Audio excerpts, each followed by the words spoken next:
Doctor आनंद sir, आप जाकर जाइए अपना।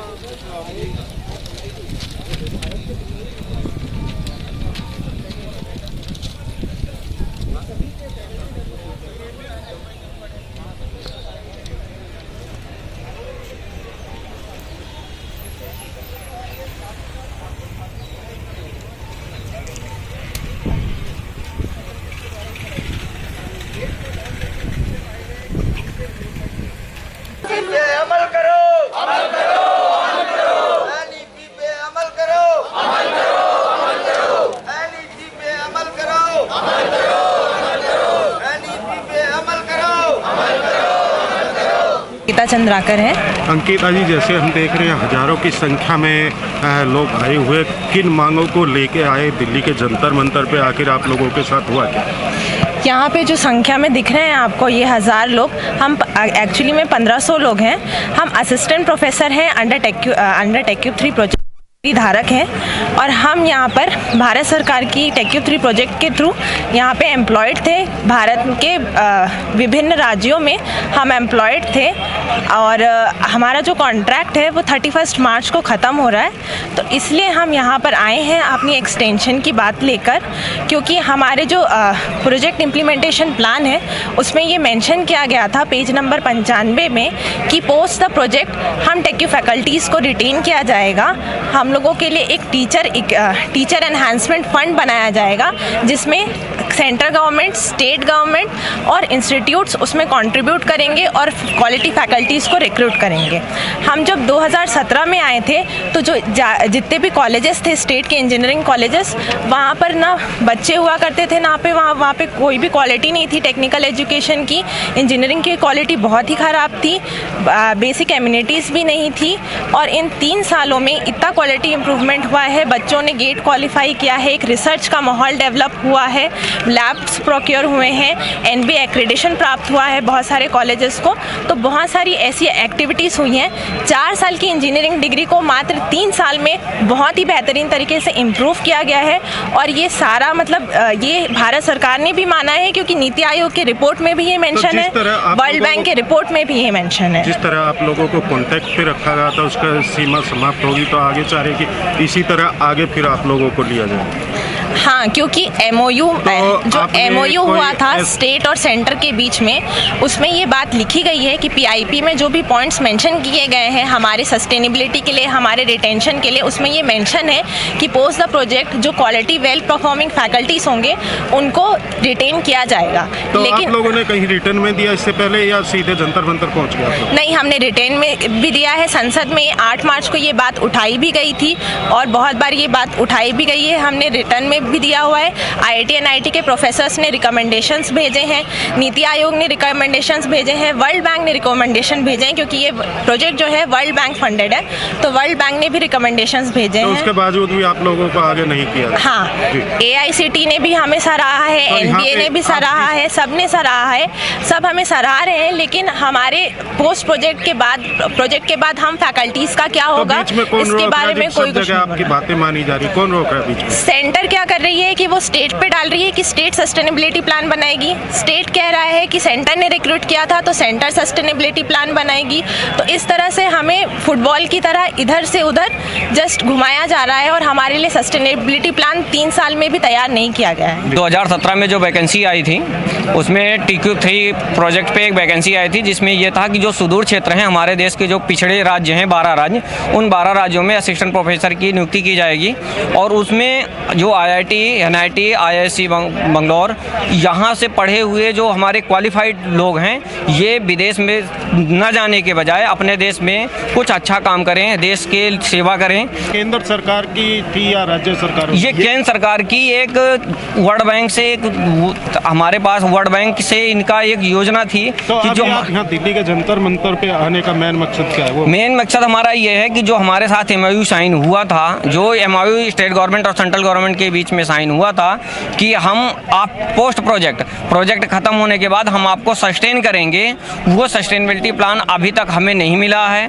और तो इसी का विरोध करने हमें सस्टेनेबिलिटी प्लान चाहिए, जो कि हम सरकार से इस बात को, हमारी रिक्वेस्ट है सरकार से, हम यहाँ धरना देने नहीं आए हैं, हम यहाँ किसी तरह के हम केवल हाथ जोड़ से सरकार से विनती करने आए हैं। और मैं मदन मोहन मालवीय यूनिवर्सिटी गोरखपुर में कार्यरत हूँ, सहायक प्राध्यापक के पद पर। आज हम देख रहे हैं जैसे 12 राज्यों से यहाँ पे टीचर आए हुए हैं। आखिर क्या कारण है कि दिल्ली के जंतर मंतर पे आप लोगों को आके यहाँ पे एक प्रदर्शन करना पड़ा? जी बिल्कुल, हमें भी ये अच्छा नहीं लग रहा है इस तरह से हम लोग आज सड़क पे हैं, लेकिन ये सरकारी नीतियों की कमी के कारण मैं बोलना चाहूँगा, क्योंकि हमने जो सरकार है, केंद्र सरकार ने देश भर से 1554 ऐसे हाईली क्वालिफाइड टीचर्स, जो असिस्टेंट प्रोफेसर बोले आप, जो कि IIT, NIT से जिनकी डिग्री है, IISc Bangalore post doc foreign से है, ऐसे हाईली क्वालिफाइड टीचर्स की रिक्रूटमेंट की गई थी 3 साल के लिए। इस जो कि प्रोजेक्ट है कि technical education quality improvement programme TEQIP phase 3 के अंतर्गत, जो कि MHRD मॉनिटर करती है। ठीक है, 1554 ऐसे सहायक प्राध्यापक हैं और उनको, और उसमें एक MOU साइन हुआ था केंद्र सरकार और राज्य सरकार के बीच में। इसमें क्लियरली ऐसा मेंशन किया गया था कि well performing faculties will be retained after the completion of this project also. ठीक है, अभी ऐसा कंडीशन है कि केंद्र सरकार बोल रही है कि आप हमें सेवा जो दे रहे हो आप राज्य सरकार में दे रहे हो, और आपका नियमितीकरण जो है वो हमारे डोमेन में नहीं आता। और राज्य सरकार का कहना है कि आपका रिक्रूटमेंट जो हुआ है, आपके जो अपॉइंटमेंट किया गया है, वो केंद्र सरकार ने किया है। तो इस तरह से हमारे साथ गेम खेला जा रहा है, जो कि, और हमसे 1554 फैकल्टीज नहीं है, 1554 परिवार हैं, और उनसे लाखों 20 लाख बच्चे करीबन अफेक्टेड होंगे, जिनका पढ़ाई जो है अभी, जो इंजीनियरिंग ग्रेजुएट्स हैं, मतलब जो कर रहे हैं इंजीनियरिंग की पढ़ाई। को अगर आगे नहीं कंटिन्यू करते, क्या नए टीचर फिर ले रही सरकार?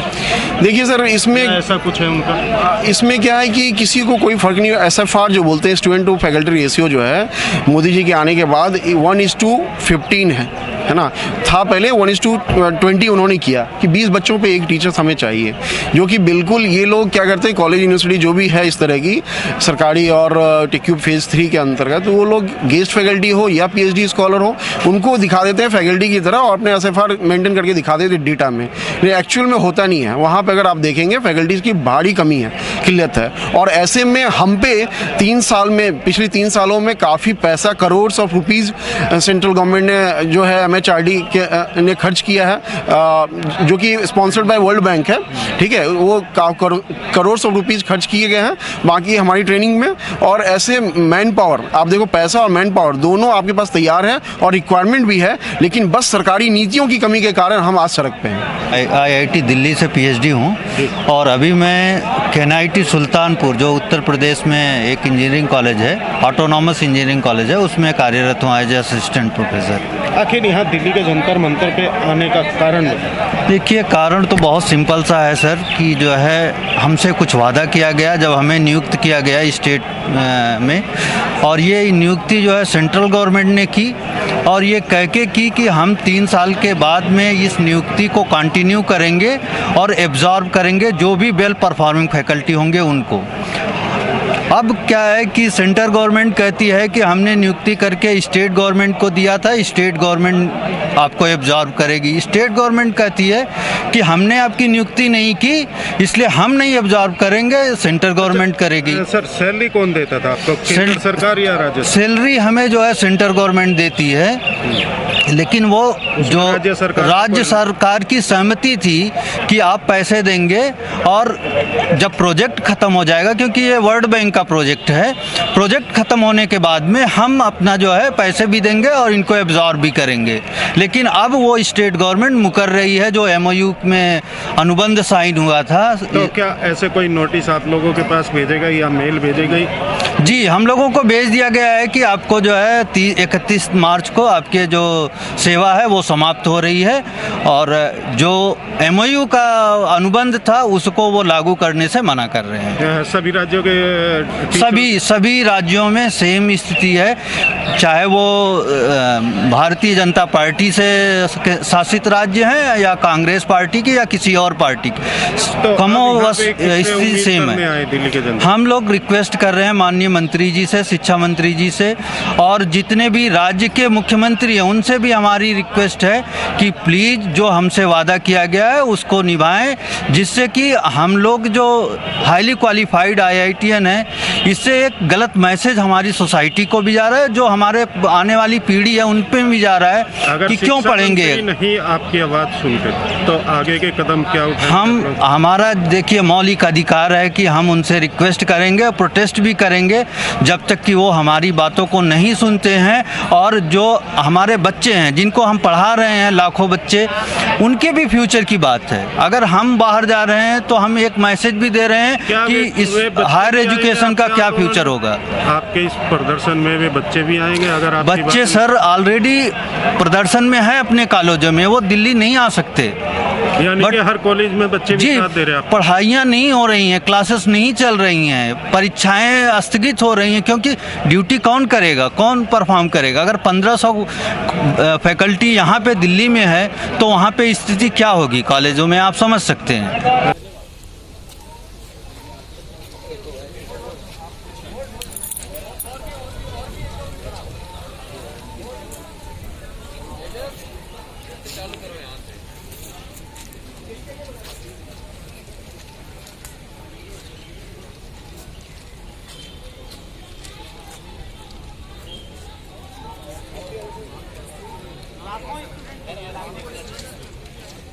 Like, share and comment. To subscribe this channel, please press the bell icon.